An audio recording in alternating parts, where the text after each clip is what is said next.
But you should always speak up. You should always say, this works for me, or no, this doesn't work for me. Because at the end of the day, all you have is your word. And if you lose that incentive and that drive with what you're doing, then go find it and apply it to something else. Because that flame has to burn bright always. So today is February 11th, 2025. Who are we speaking with? You're speaking with Giancarlo Chersich. So give us some flex on people a little bit. What you doing right now? So I've been working with Jillian Michaels, who most people know from the hit TV show The Biggest Loser. And if not, in some way, shape, or form, you've either heard about her or seen one of her consumer products in the market space on a global level. And you've sold millions of DVDs, world tours. We have sold, just 30 Day Shred alone domestically has sold more than 15 million copies. All in all, her weight loss subscription club had more than 100 million members over a decade period. We've toured with Live Nation, over 4 continents, more than 100 shows. So Jillian has appeared in Super Bowl commercials, billboards in Times Square. We have done everything from television commercials for footwear brands, retailers, incline trainers with Nordic Track. We have really kind of cemented her as the one woman synonymous with the category of health and wellness. Thank you for the context. Before we dive in,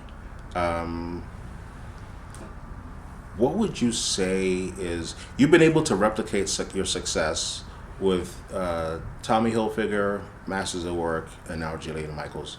What's been the secret to your success? Ultimately, I've been able to kind of understand the landscape. I look at everything from a bolts and widgets mindset. So if music is the product and a live experience is the product, then I figure out what is the path that we can use to position ourselves as the leaders in that category. It doesn't matter what it is. I always reverse engineer where we want the business to end up and figure out. I always tell people you can fly from New York to LA direct, or you can stop along the way. But at the end of the day, if your goal is to get to New York or Los Angeles, you can get there. In the 25 years that I've known you, maybe 26, what I've noticed is that you are a master at cultivating and maintaining your relationships. You remember people's names, you remember people's faces, you remember people's details. Talk about that. That's your superpower. Talk about that. One of the most important things you can do in life is water the seeds that you plant with relationships. We all know what happens if you don't take care of a flower, if you don't take care of a seed. And that's the way I view relationships. And I believe that every single relationship, you might not understand why that person came into your life in that moment, but if you continue to maintain and cultivate that relationship, of course, only if it serves you, in time, life will show you why that person came into your life. That's deep. What does house music mean to you? House music means a lot of things. We can start with a period in my life where I've discovered a connection with a sound that also flourished many lifelong friendships.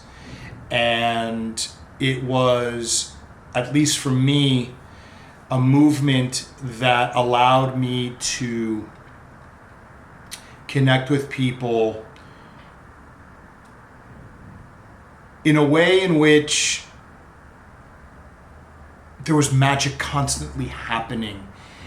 And I think music is one of the only gifts that life gives us, those 12 musical notes, that allows us to be the same, but be so different.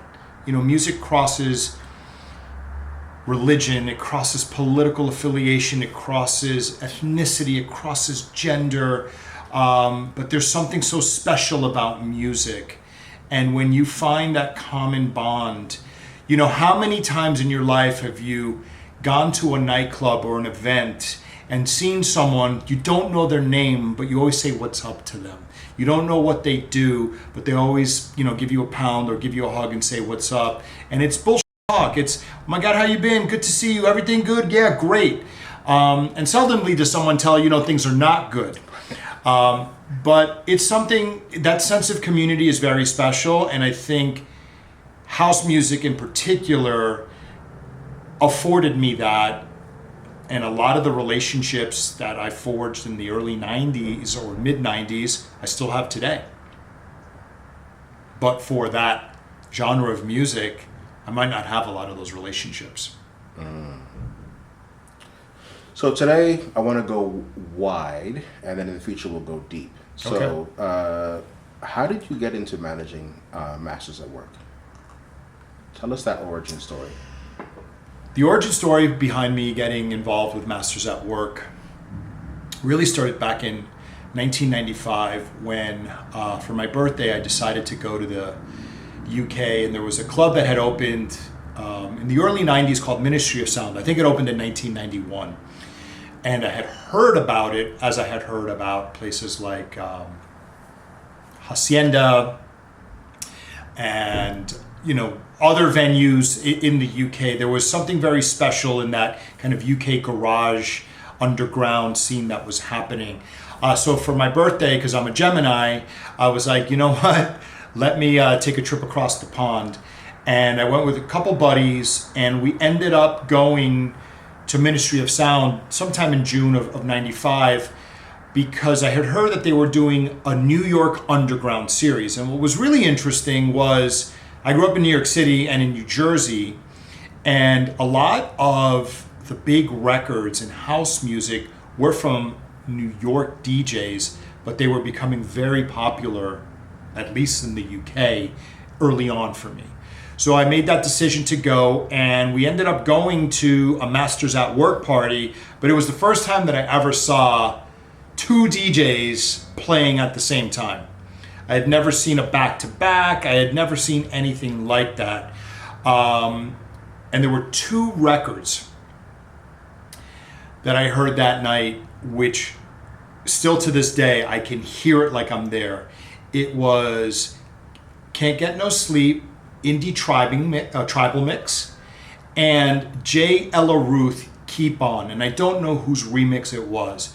But when I heard those two records being played that night, I was just like, I gotta figure out how to work with these guys one day. There was something about the energy that they were transmitting into the room that was infectious.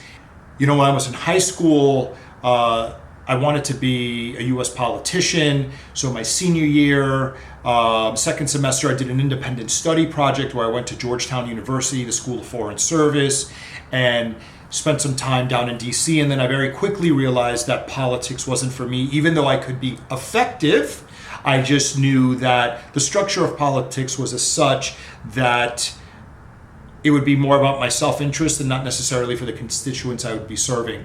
So I decided that I definitely wanted to do something in the international space, speaking Italian and Spanish, and having experienced a lot of that. But there was something about music that was always in my soul from a very young age. I played the drums. Still to today, I play the drums. I taught myself how to DJ. I played the piano. I played the trumpet.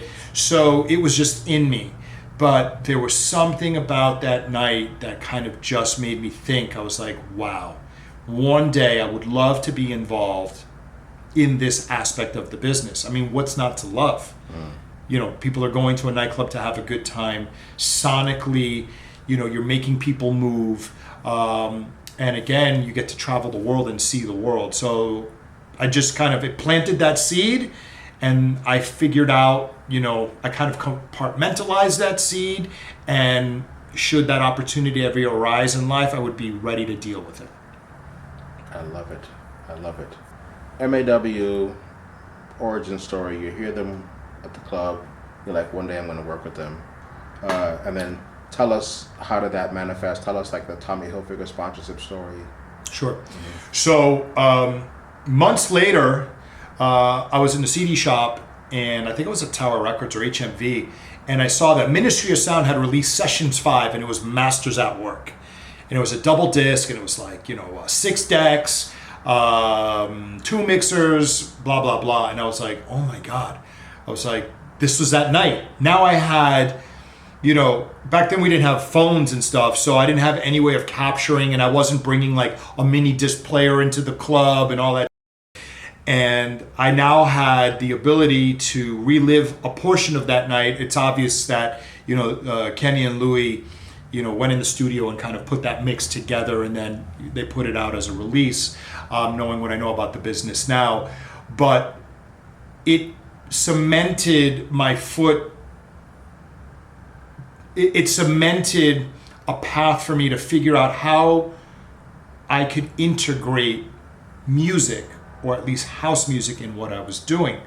I graduated college in 1997, and the summer of my junior year, I got an internship at Tommy Hilfiger Corporate, and they sent me to travel throughout the Caribbean and in Spain.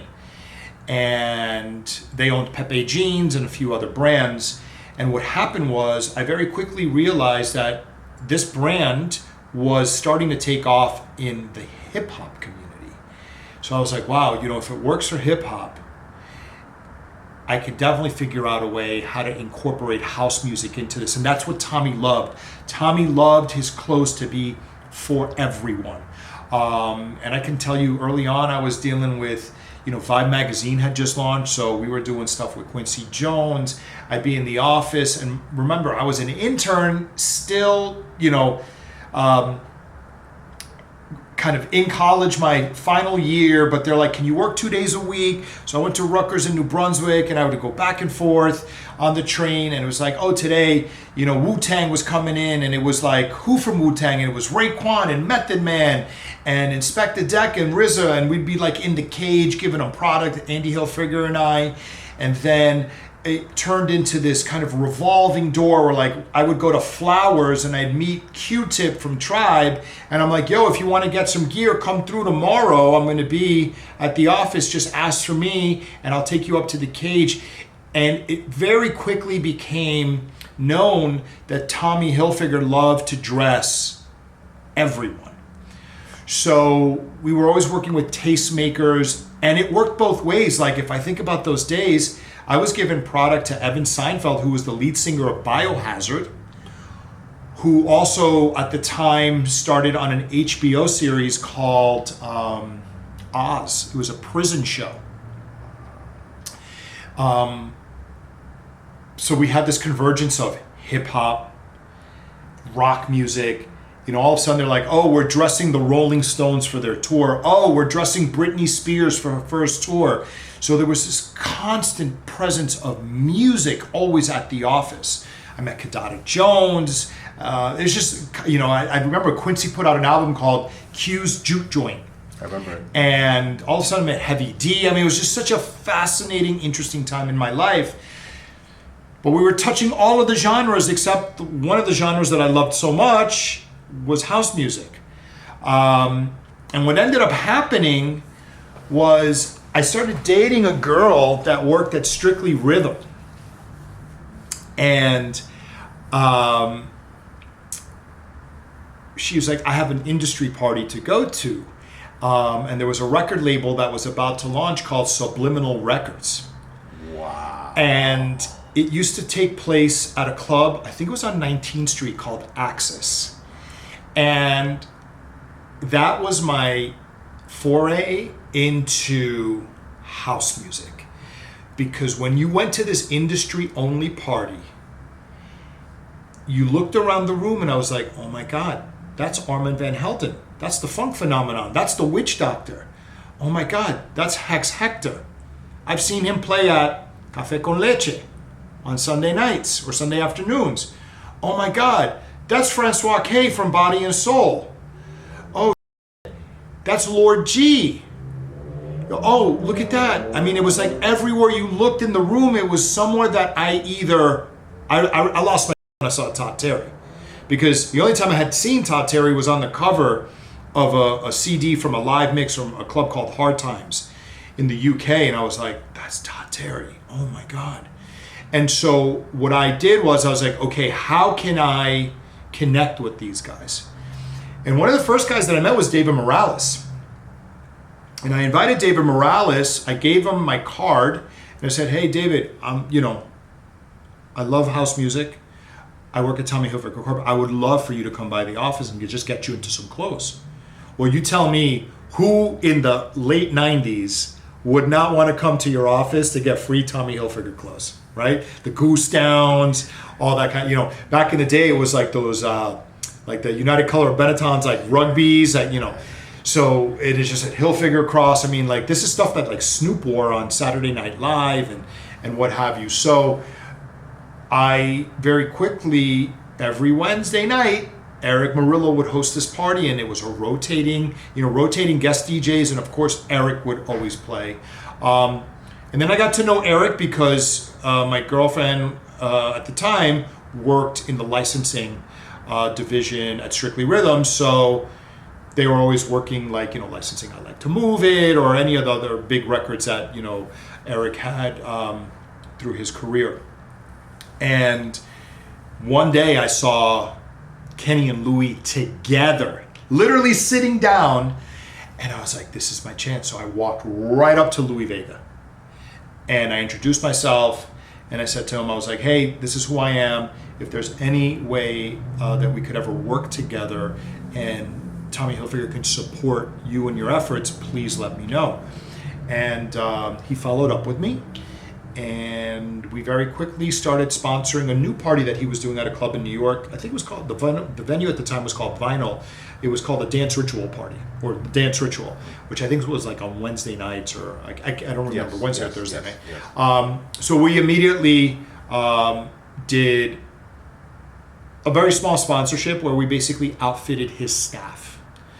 And then that turned into, hey, can you help us? We do this event in Miami called the MAW Barbecue.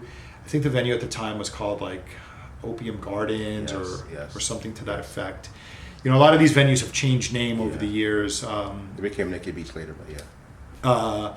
And so all of a sudden I got to start spending a little more time with Louis, and then I met Kenny. And the first time I met Kenny, I met him at the old MAW records offices on Fifth Avenue. And I remember he was just a gentle giant, man.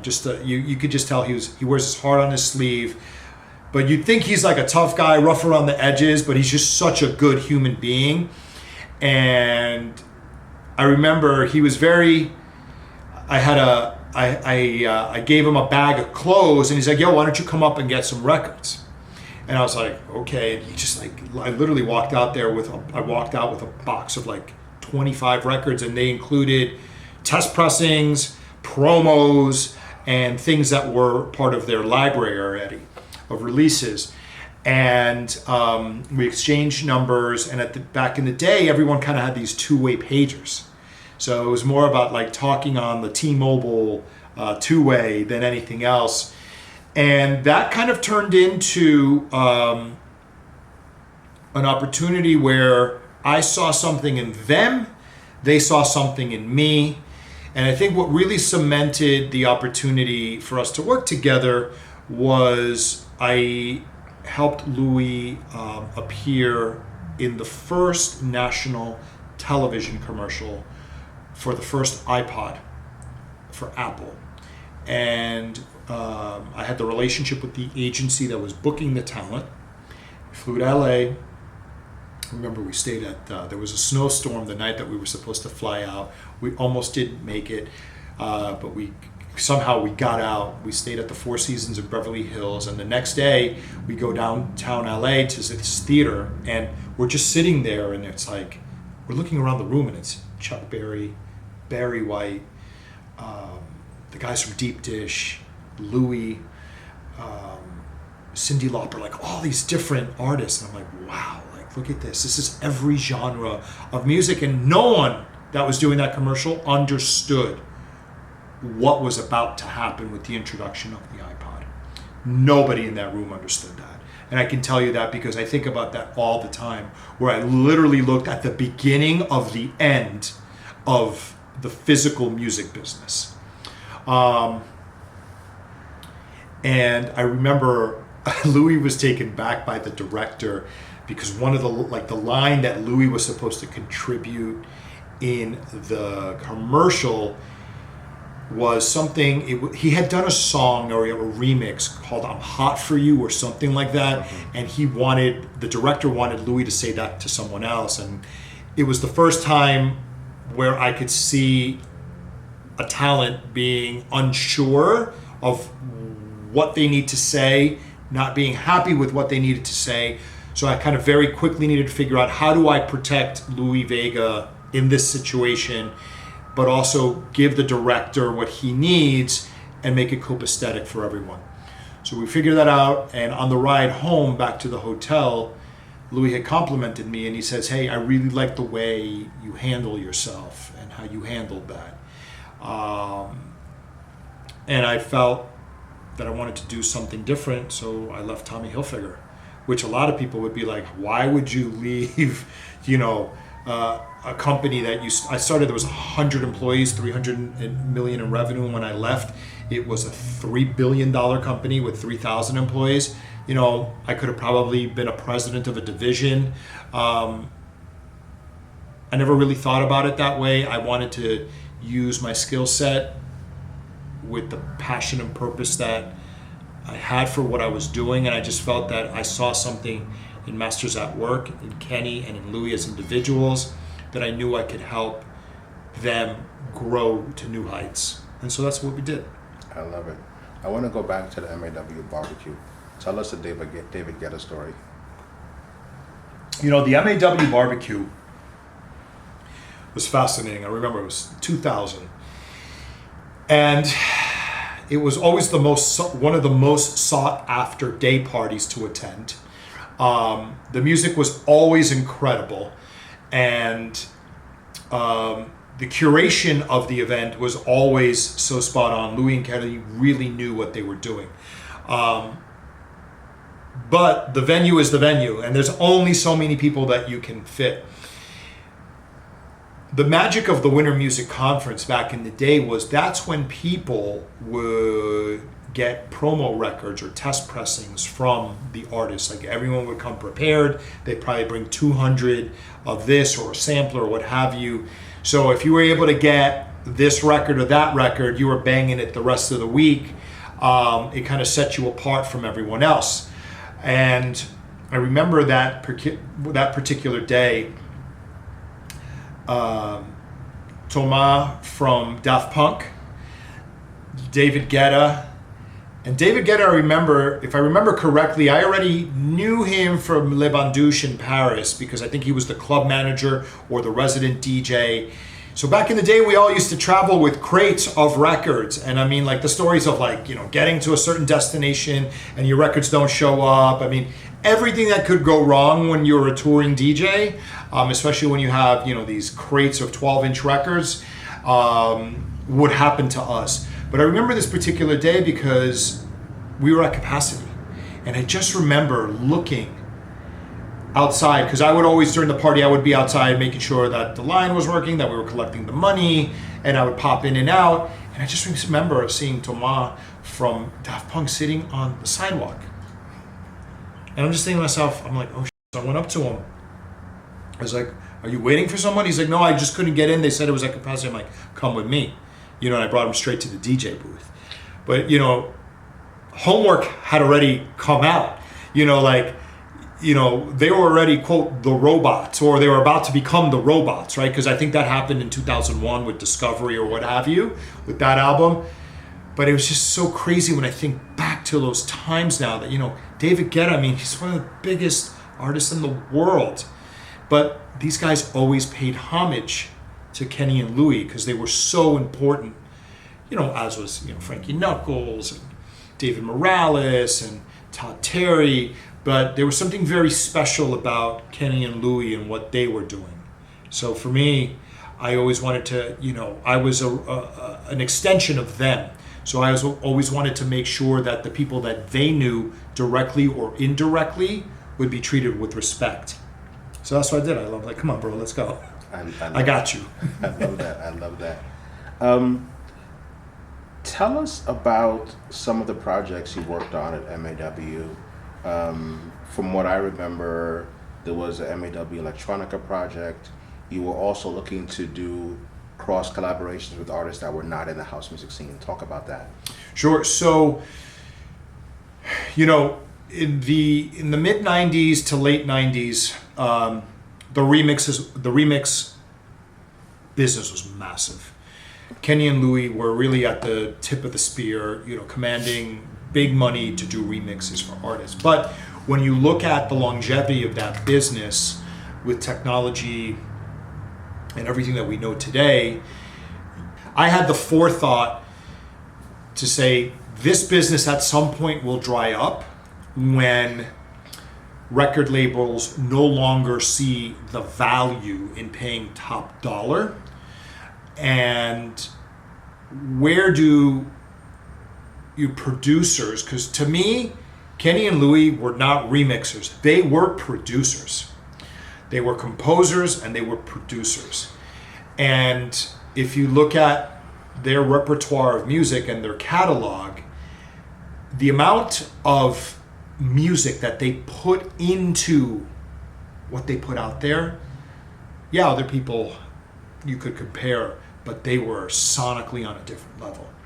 And my thought was, why not start doing original productions for artists, whether you're a pop artist, like I remember we were talking to Tommy Mottola about J-Lo, he had a project that he wanted to do where it was a bunch of her original productions that were club remixes, and Kenny and Louis would basically mix those records and do a DJ mix. And it wasn't the right project for us because A, they weren't their productions or their remixes. And so the positioning for me to Tommy Mottola was like, why don't we have Kenny and Louis just work on an album with her? Obviously we know what they did with New York Soul and a lot of other things, and producing BB Winans' album. And subsequent to that, other projects came like Los Amigos Invisible from Venezuela. The funny story about that was when I worked at Tommy Hilfiger, we actually hired Los Amigos Invisible to perform at the opening party of a flagship store at a new shopping mall. So I already knew those guys. So this is kind of when you go back to finding, your passion and finding purpose. Now you're connecting the dots in a different way. So when we went into our first studio session, Jose Luis was like, oh my God, this is so crazy. Like, we already know each other. So it creates a different level of comfort in that relationship. There's more trust, all that kind of stuff. And of course, Kenny and Louis were super talented. And that album is still to this day, when you listen to like songs like Bruja or Ease Your Mind, all these, it's just so good. And they were able to capture the live instrumentation the way they do, and just kind of put their touch on it in a very special way. But I just felt that for longevity, what the guy should be doing is producing original records in addition to whatever it was that they were doing with live gigs and house music and what have you. It's just more of it's just more in tune with who they are, even scoring films and stuff like that. Tell us the behind the scenes and the hard life of touring. Well, there's 7 days in a week and 24 hours in a day, and all we can do is try to make the best of it. The touring life, you're always tired. I can tell you from my experience with Kenny and Louis, so I would normally travel with Kenny. Ralphie Boy would travel with Louis. There were times where there would be Masters at Work gigs, so we would all travel together. And then there would be times where I would just travel with Louis and Ralphie. For example, a New Year's gig in Oporto, Portugal with Basement Jacks. Just like think about that, like Basement Jacks, in Louis Vega. It was just so much fun.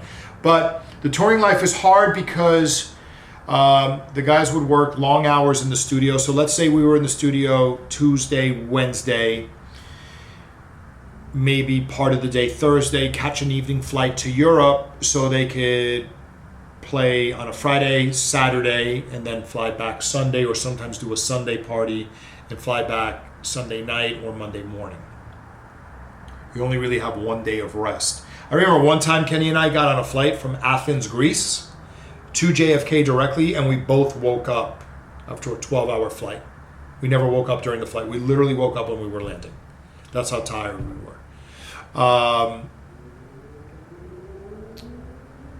It was different back in the day. The promoters, people weren't really flying private jet, so you were always flying first class, business class, with all the, bells and whistles, the best of hotels, the best meals. But again, even though you are super comfortable, you're not sleeping in your own bed.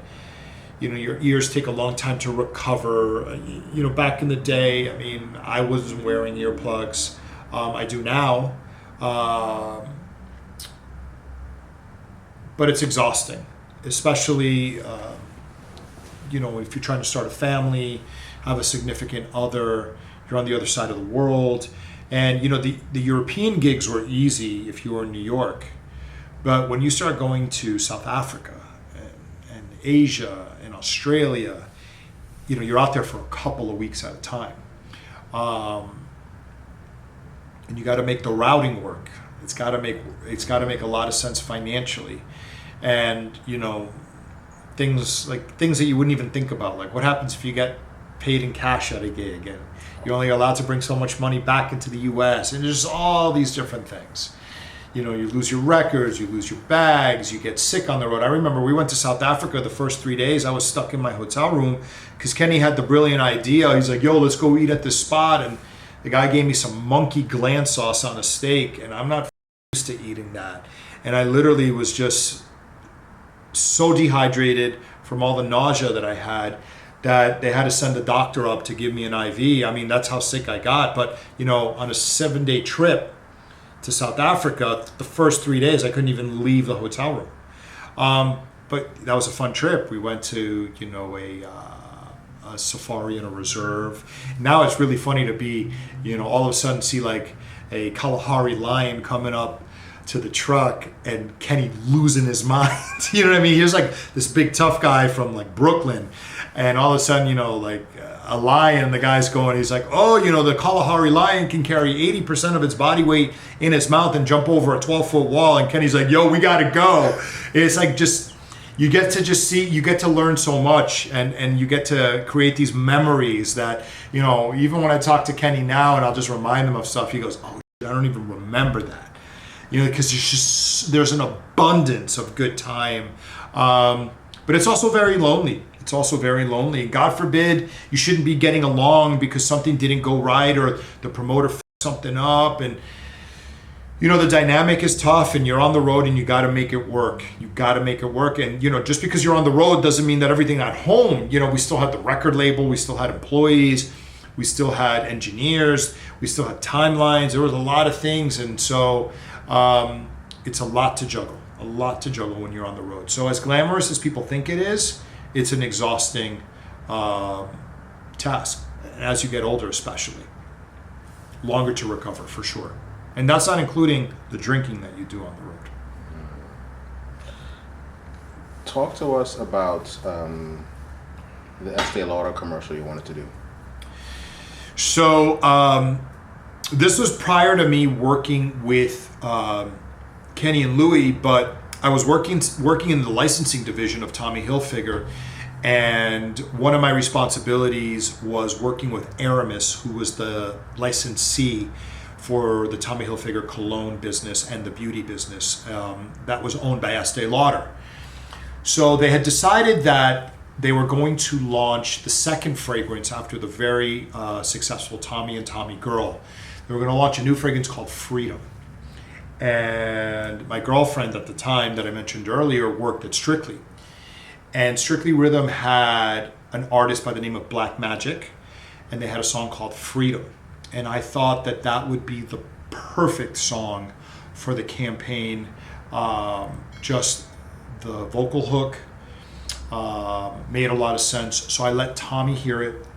He loved it. He's like, let's put it as part of the submission that we present to Estee Lauder, Aramis as some of our options. So I remember Mark Finkelstein was very excited, just because when you're running television spots and you're using a song like that, especially on a global level, you have both the mechanical publishing and the synchronization.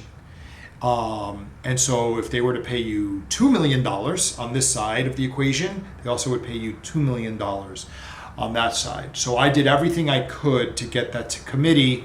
Ultimately, the creative team decided in a different direction.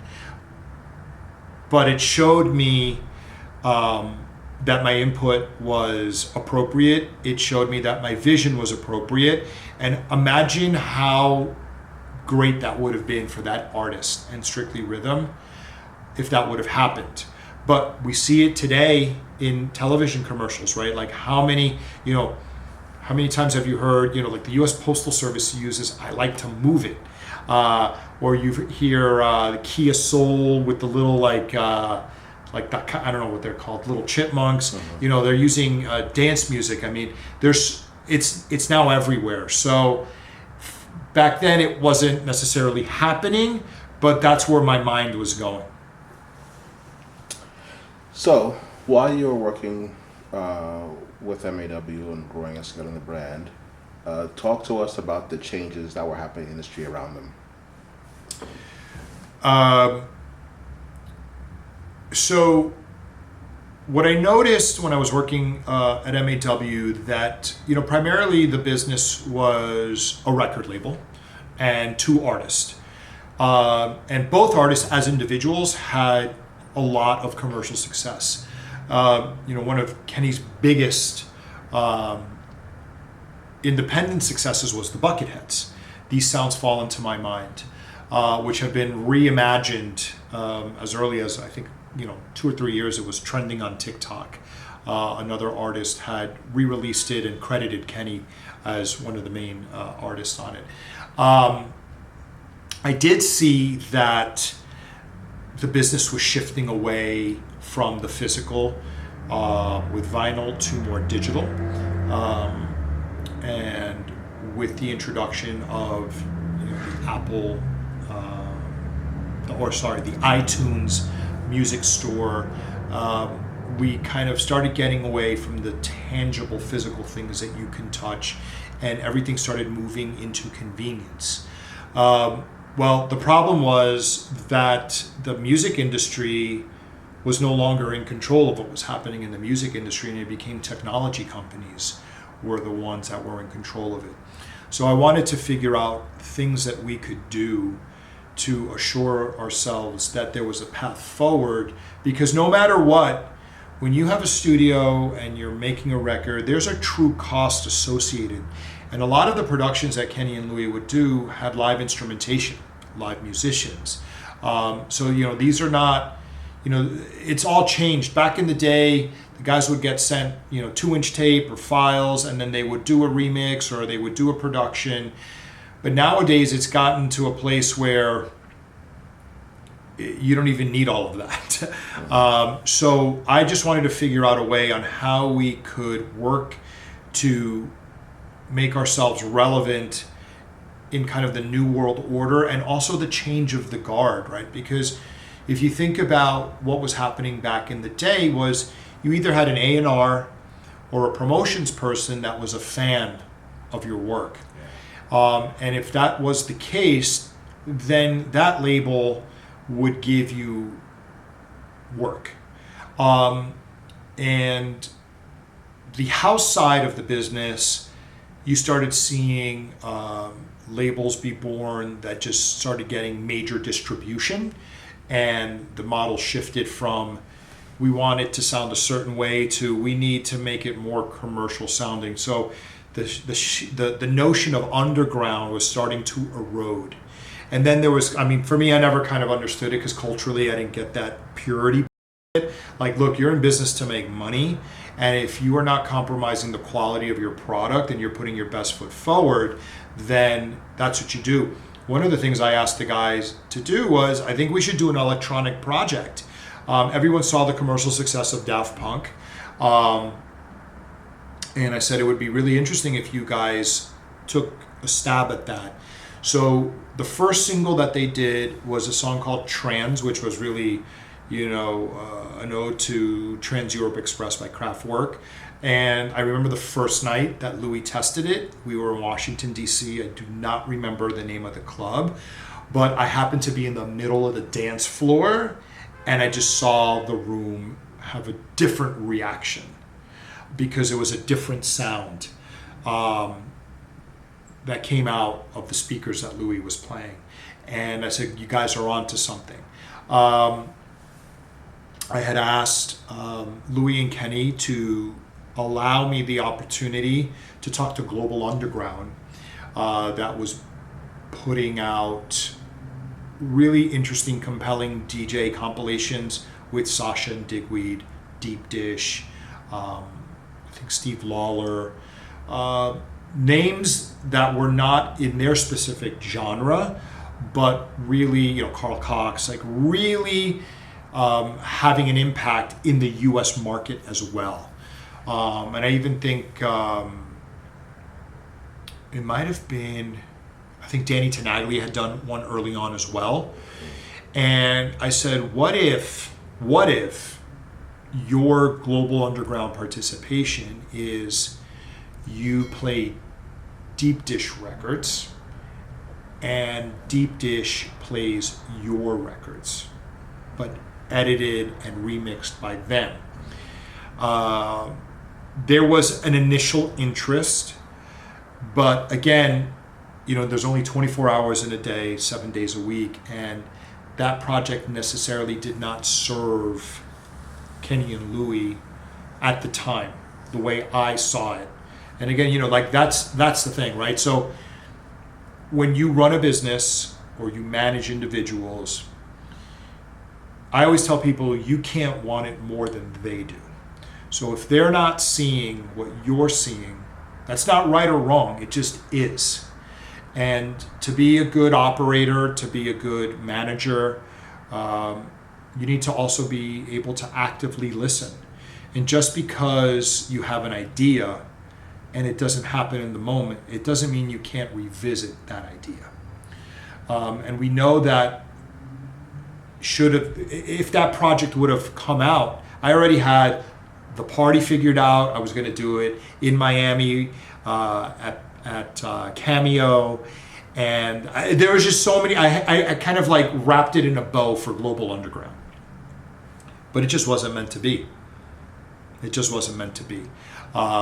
So I wanted to take them out of their comfort zone because I knew that they could succeed in other arenas.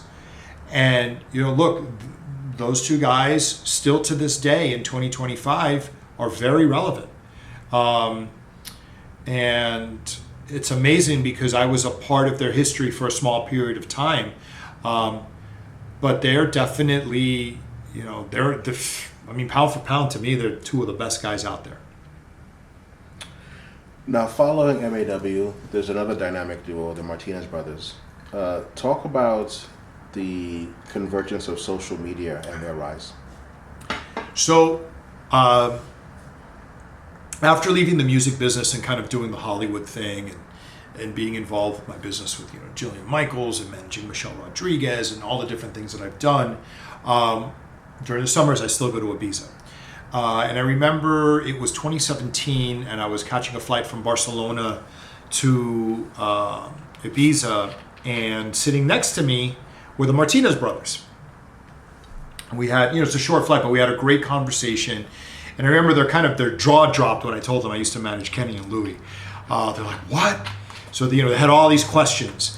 And I basically told them, I was like, you guys, it's very interesting because the amount of time that it took those two guys to get to where they are, you guys with the convergence of social media have been able to dwarf that. Think about this. Back in the day, how did you know what record a DJ was playing without Shazam?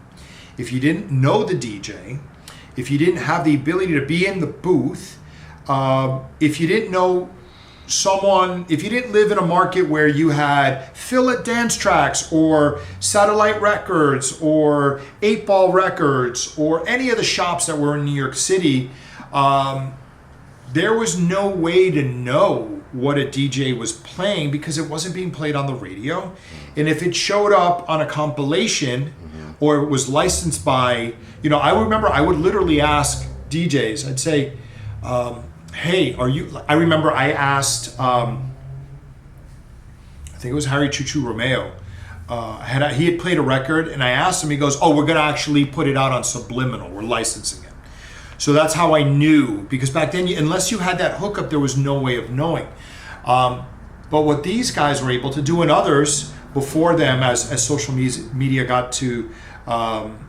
came to the surface, all of a sudden now you can push out to your audience and others what it is that you're playing. So there's no lag time. So you can instantly have gratification from coming up with a record in the studio to having it blow up. That window just became very short. Not the window, but the time compressed. There was no longer this long gestation period from trying to get it to play. And it was the same thing when I was, managing a big reggaeton artist, Tego Calderon. We would literally make a record in the studio, and I would pick up the phone, and I'd call, Alex Sensations guy, huge radio show in New York City on, I think it was Hot 97, I can't remember, the Mega Mezcla, whatever. And I'm like, yo, you want the world exclusive to drop this? Yes, done. I'll send you the file. And that was it. Then it became social media, and it became TikTok, and it became all of these things where people were just instant gratification. You could know immediately. And that's something that a lot of the godfathers of that whole genre of music never had. And if you didn't adopt that style, and a lot of them have, you're just left behind. You just become irrelevant. Talk to us about your friendship with Steve Angelo of Swedish House Mafia, and I'm just going to give you one prompt, scale. Sure. I met Steve Angelo from Swedish House Mafia and Size Records through my dear friend and my baby brother, Junior Sanchez. Junior was living out here in Los Angeles, and he was working on producing Steve's solo album. And he's like, listen, I want you to meet my boy Steve. I think you guys would vibe. And Junior's that kind of person. Like, Junior always knows who to kind of put together. Steve and I hit it off. I went to his house, and we had a lot of the same interests, exotic sports cars and just certain art pieces and what have you. And I went to Las Vegas with Steve. He was playing at Omnia. And he's like, you should come. And I said, okay, absolutely. I, of course, had experienced Swedish House Mafia before, but I never got to see him alone. And it was very interesting because, again, when you think about a guy like Steve Angelo, his background, he loved hip-hop music and breakbeat and all of that, and it kind of morphed into what they were doing. But, of course, Masters at Work was part of their education. And when I went to Vegas and I was in the DJ booth right behind him, what I immediately understood about my time with MAW and what Steve Angelo and Swedish House Mafia and others like Zed and David Guetta had done is scale. The sheer scale of their impact on a global level. You're looking at guys that you're being paid millions of dollars for residencies, for people to basically pop bottles and record them on social media because people aren't dancing. And that just echoes and amplifies in the zeitgeist. And Steve was very interesting to watch evolve because I live in Miami, And when he would be coming to Miami, he'd hit me up. I'd go check him out at Live. If I was in New York, he'd say, "Go and play on Mirage." I'd go check him out. And I very quickly understood that they had a formula. He had a formula. And it worked. I mean, look, what those guys have done. And even to present day, now they're doing original productions for the weekend. It just goes back to that scale conversation. So a lot of the things that I had envisioned happened. They just happened with other people. But I wasn't wrong. So my thought process was right. And I think that's really, really important. In life, when you have a vision, when you have an idea, accept the fact that the time might not be right. You need a little bit of luck, but if you're prepared and the opportunity presents itself, you can go after it and chase it. Love that. Let's go back to reggaeton. Tell us a story about sitting at the Latin Grammys and knowing you're not going to win. What's that like? So one of my dear friends, Michelle Rodriguez, is one of the stars of Fast and Furious, and Vin Diesel was tremendously passionate about a particular song called Bandoleros. Bandoleros was a composition created by Don Omar and Tego Calderon. Vin decided that in between Fast and Furious 4 and Fast and Furious 5, that it would be cool to do a prequel film called Bandoleros, which was just basically a 20 or 25 minute short directed by my boy Jesse Terrero. Jesse Terrero is a director, but well known for doing a lot of the big music videos for reggaeton artists, J-Lo, what have you, but even, he did Lean Back for Fat Joe. And the idea with Bandoleros, the short, was to introduce the character of Don Omar and Tego Calderon in that. What ended up happening was I started spending more time with Tego on set. And I said to him, I was like, listen, you're in between Atlantic and a new deal. You haven't figured out what your new deal is. Let me manage you. I have an idea of how to do this.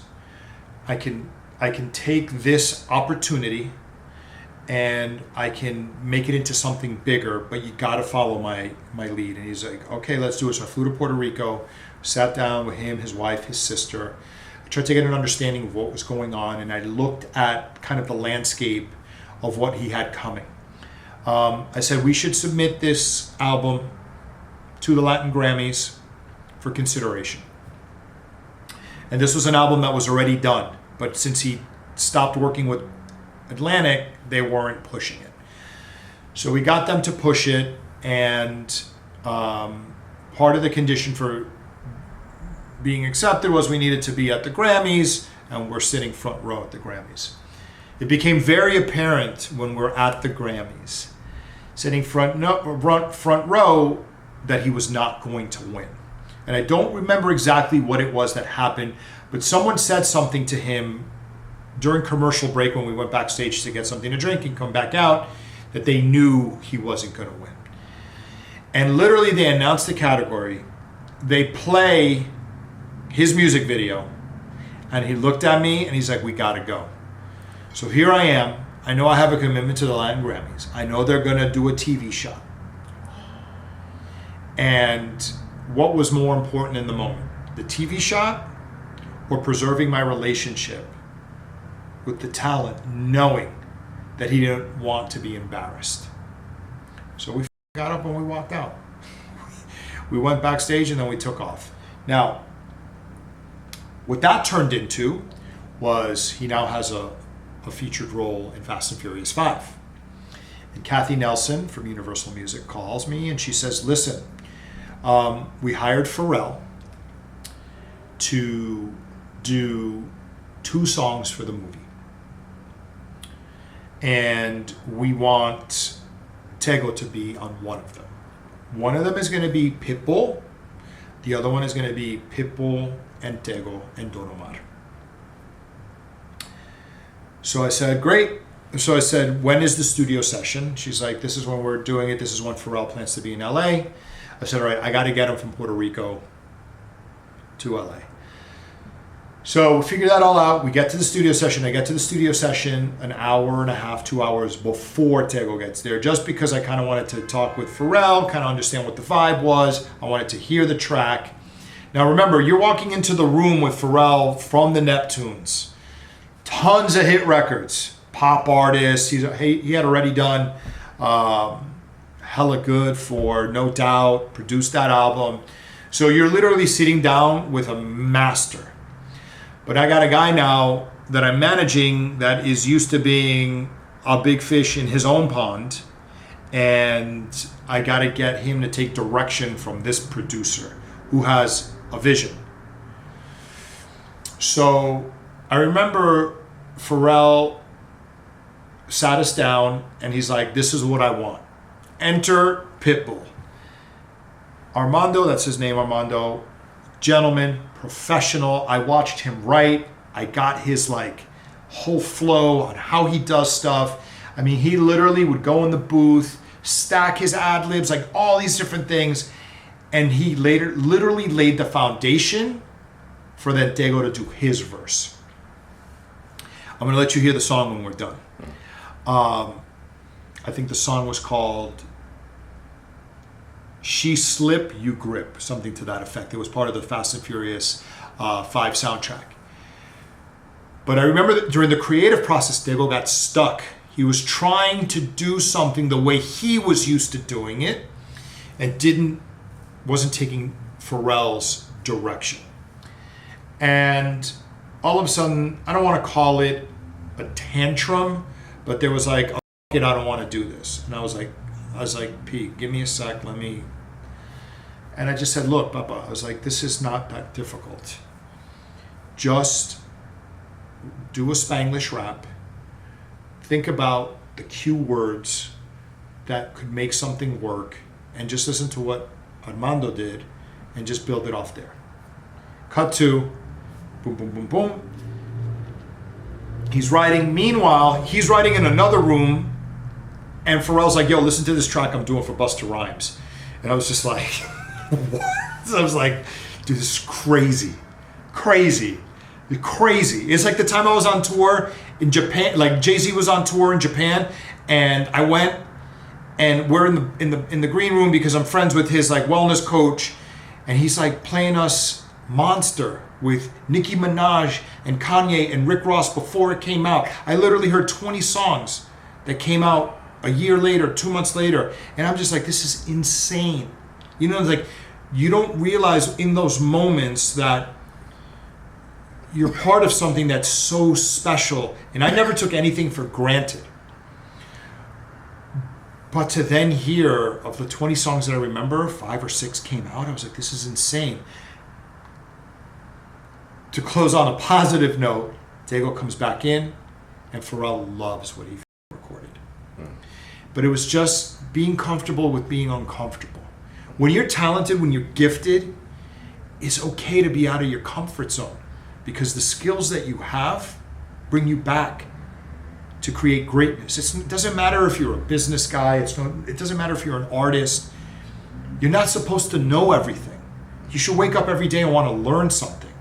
And I always tried to create an environment that allowed the people that I work with to shine. It might not be easy to get there. Like I told you before, we could fly from New York to LA direct or stop along the way.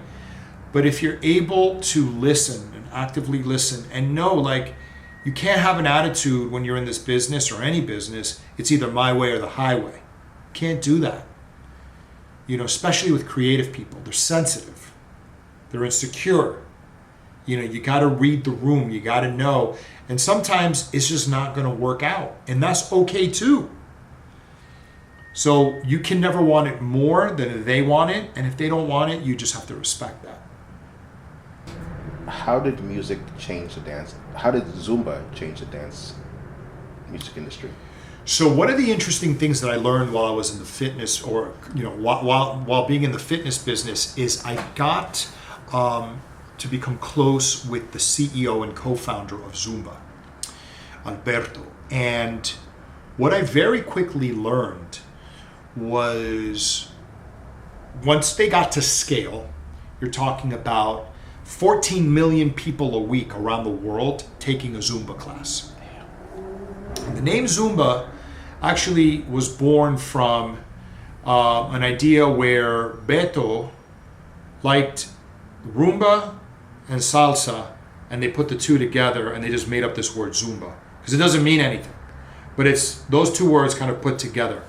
And in the initial infomercial that they put out, it failed. So again, here's the concept. They had an idea, it didn't work, it failed.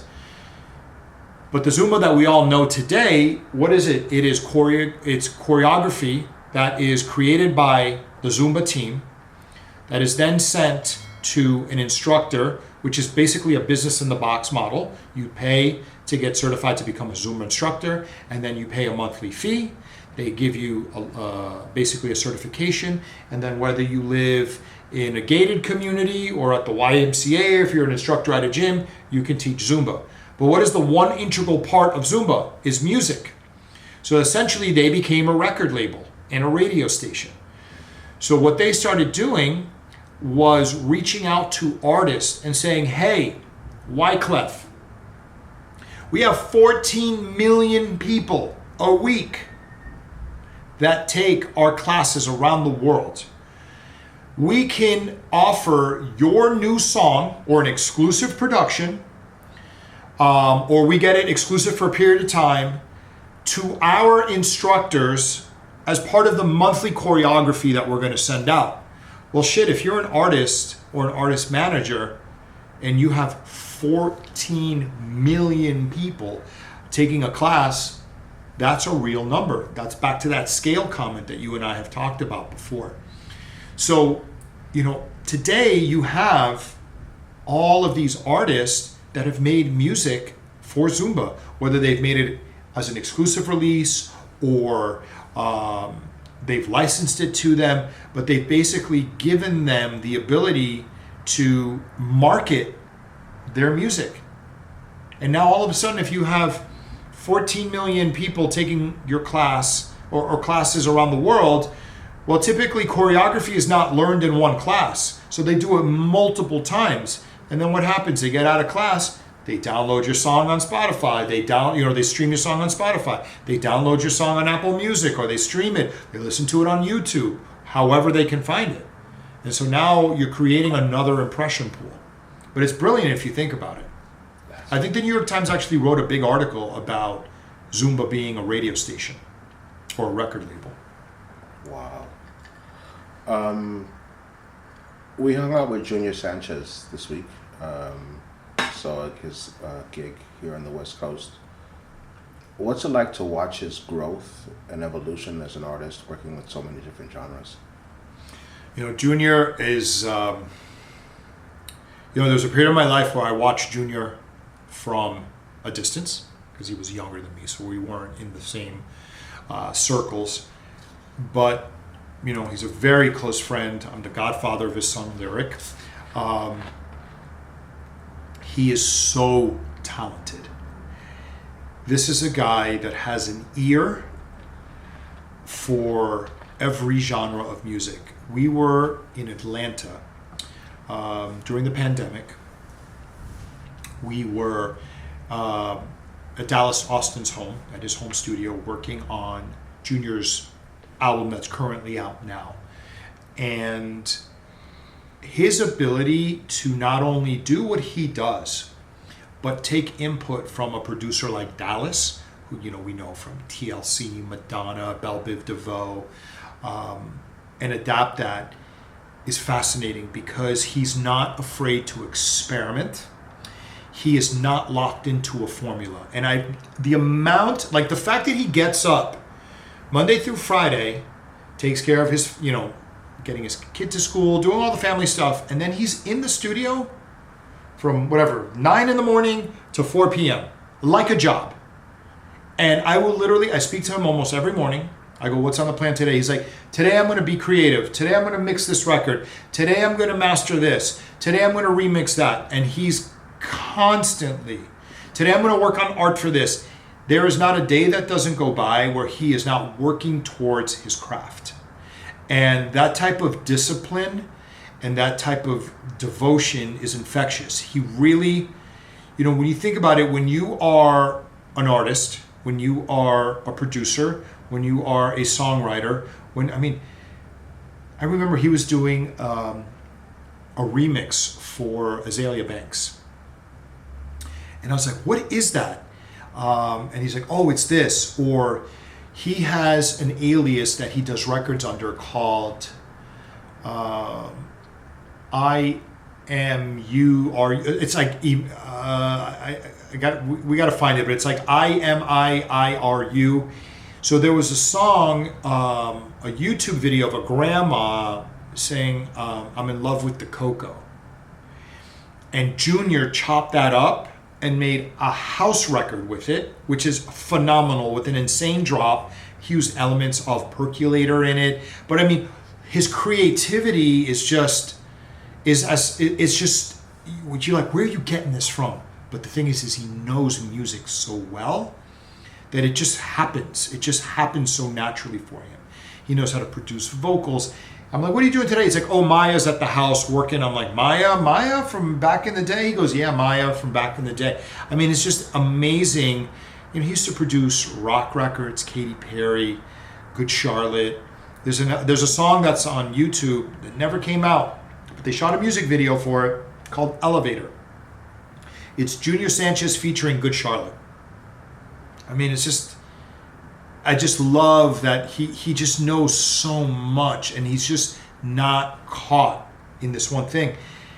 And I don't know if I told you this, but there was an online rumor maybe last year or 2 years ago that Daft Punk was dropping a new album, and he's tight with those guys. And there was a track that used his birth name, Eugenio Sanchez. And it was like Eugenio Sanchez and DJ Sneak, and I called him up. I was like, wait, you got a track coming out with Daft Punk? He goes, what are you talking about? I was like, bro, it's on Columbia Records, Letterhead. And he called Daft Punk's creative director, and he's like, no, it's not true. And I was like, oh my God. But he's like, yeah, I did so many songs with them. I don't know. At any time, anything could possibly come out. But, he probably has more music unreleased than released. I almost feel like there's a business model for releasing all this unreleased music. I mean, how many? Yeah. I mean, what could the business model be? Is first off, if they're samples, you got to clear them. Otherwise, you can't monetize them, because all the tools today, whether it's YouTube or what have you, their AI tools are too good, so you can't get the copyright. Yeah. But yeah, sure. I mean, if you were to do a Substack. Mm-hmm. Yeah. Where people are paying $5, $10 a month mm-hmm. to hear, and every month you're going to drop 10 unreleased tracks. A guy like him, he's probably got 1,000 songs. I mean, him, Morales, Todd Terry, like, how much do they have that's unreleased? Yeah.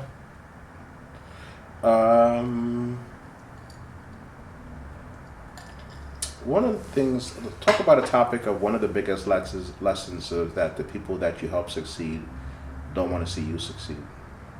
Yeah. Getting back to the conversation that we were having about people, you wanting it more than someone else. In my experience, I think that some people see the potential that you bring to them, and they selfishly only want it for them, and they don't necessarily want you sharing that skill set or gift, as I see it, with others. So they will deliberately try to sabotage you from succeeding, and then try to run with your ideas. They might be able to execute it, or a variation of what you envision as the execution. But it's a real thing where people genuinely don't want other people to succeed, which sucks, because it's like, why would I want you to stop you from eating? And if I'm bringing you this idea and you like this idea, well, how many more other ideas could I bring you that you might like? And if you stifle that and you suppress that, it's just not a good, relationships need to grow. People need to evolve. You can't be the same person you were 10 years ago today.